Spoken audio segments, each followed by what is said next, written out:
Hello and welcome back, and thanks for joining me on another episode with the worms here. I am in week 2 of the harvest, and this is where I'm actually going to begin to bait out worms in the one bag that I'm doing the baiting method. I always check through the material to see if there are a lot of worms still hanging out in the castings and whether I need to mix it in because some has gotten too dry or whether I'm close to finishing. Now, with the bait tray method, it really is a short process for me with the worms. It's usually 2 to 3 weeks. So I don't spend a lot of time messing through it. Once I do figure out if the worms are there, I just feed it, put the grit in it, and put some more material on the top. Because of the material that I constantly add to the bait tray, that's why I don't add any additional material or food for the first few weeks of harvesting to the bag that the worms go into, because it's always going to come from this tray. No matter how many worms are left in the finished material, they never always eat what's in the bait tray. And I move that over to the bag that the worms will go into again. And moving over to that said bag, this is the Vermibag tote that the worms came out of from the bait tray. There were some worms in here, and that's why I fed this last week, because there was a good sized worm ball that I didn't want to put back into the finished castings. I just put into the new bag. So I'm just checking them to see if the worms are still in a ball, if they dispersed, which they are pretty dispersed through the new bedding. I'll just make a spot in the new bedding to put the worms into. And I don't really disturb the worms too much. I just dump this out, leave them as is, allow them to finish eating the food that is there, and then check on them the following week to see how they have been. And that pretty much will complete what I do for baiting of the worms. And I did give it a little more fruit because the worms, there was a large pocket of worms in the bait tray. So I gave it just a little bit more to encourage them to move from that spot before closing the bin up as normal.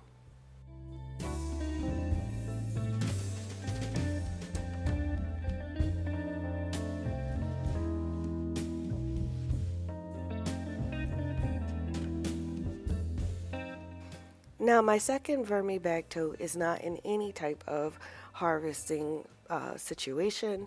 This is the bin that I am focusing on increasing and growing the colony. For about 4 weeks, I had just left a pile of moistened cardboard for the worms so that they can go into that and have a place to go outside of the castings and everything. And it was suggested as a method to try to get them to reproduce in the cardboard. A week ago, I mixed everything in, and I am happy to report that I do see castings on the bubble wrap and not castings, excuse me, cocoons in the bubble wrap. I haven't really dug through the material, but I'm going to give it a larger feeding than what I typically do just to see if the colony will break this down. If they do break down this feeding in the same amount of time, in about a week, because that's usually when I check it, that's good news. That lets me know that the colony is progressing and it's not just the new juvenile worms replacing the older worms that may have passed away from age. Moving over to the first regular tote, this is the castings after a week that are finished. They are still a nice dark brown color, and as I dig through them, I don't feel or come across any worms that are really in the castings. Now, I don't think that any type of harvest is completed in a week, but I can definitely tell you in that 7-day time period, my worms have moved over from the finished side to the new bedding pretty quickly, which is totally different than what I experienced. And I think that some of the reason this happened had a lot to do with the size of the bin that I was using. When I first tried, and for my first year and a half of having worms, I did use a larger bin, one of the bigger totes, and I think that attributed to the migration not working and the muddier castings. But I don't do much when it's going through the migration. I just feed the side that has the new bedding, and I do the same thing with the other regular tote that's going through the harvest.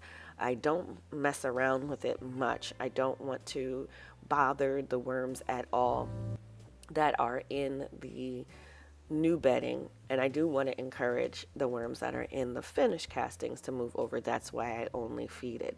So not much of an update on these right now because it is the first week. Really just making sure the food that I put in there, which there's another worm ball there, the food that I put in there is being consumed, and it does look like they are eating what is over there. So I still have, even though it is November, I still have quite a bit of melon still left over from the summer that we froze. So they're still getting one of their favorite fruits, which does have quite a bit of a moisture content. So the side with the regular or new bedding is a bit wet, which is okay because it'll dry out after the harvest, which I expect won't be much longer. After I did all of that, I moved over to harvesting my Vermibag Mini. And the harvesting of the Vermibag Mini is very, very uncomfortable for me because I have to get down on the ground.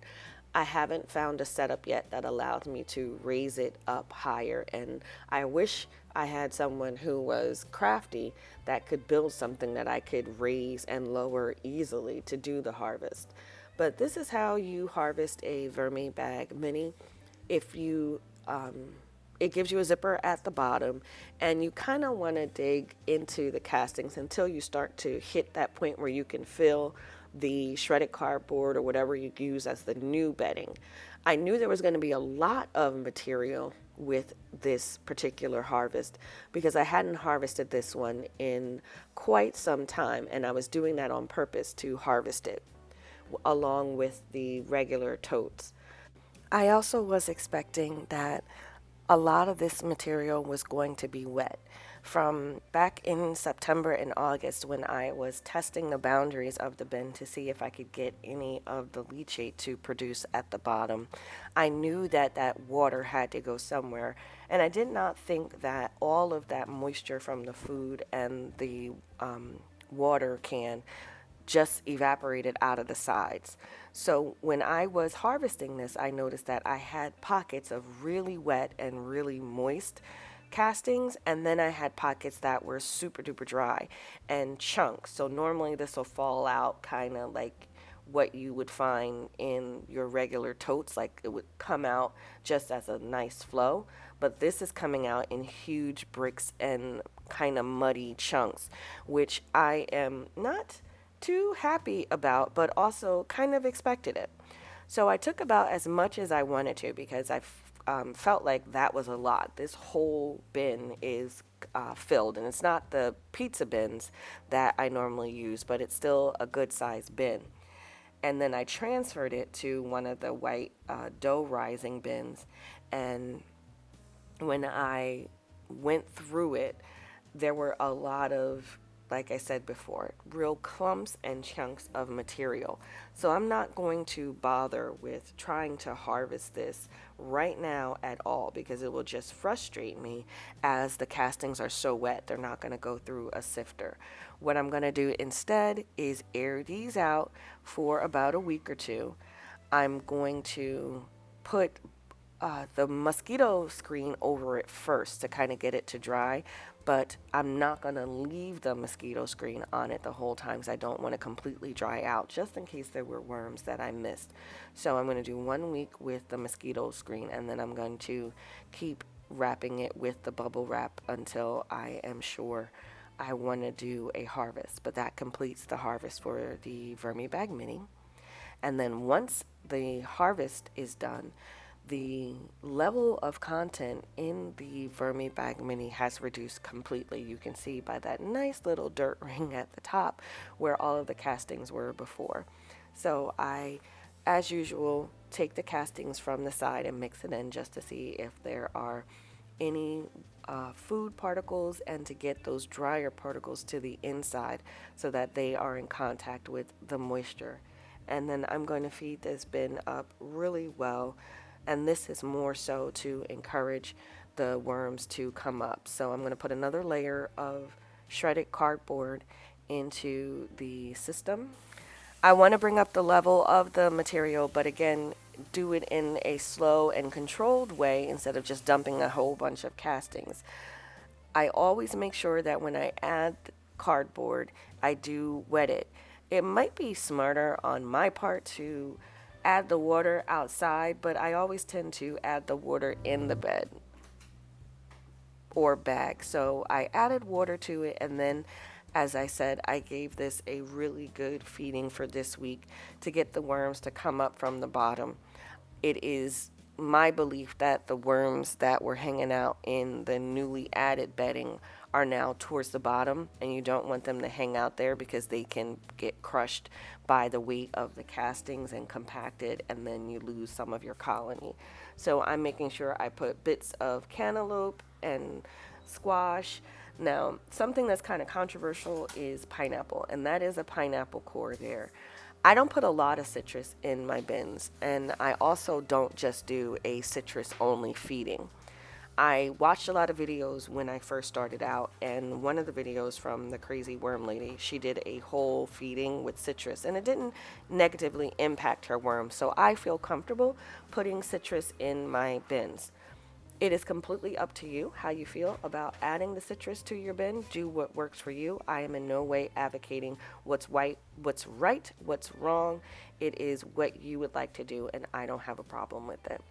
Once I've done that, I do cover it back up with some more fresh bedding. I'm not wetting this because it's from the bedding that I created to use with the bait tray, so it's already damp. And that completes the update for all of the bins for this week. Thank you so much if you stuck with me to the end. If you enjoyed the content, please like and subscribe. And as always, thank you so much for watching.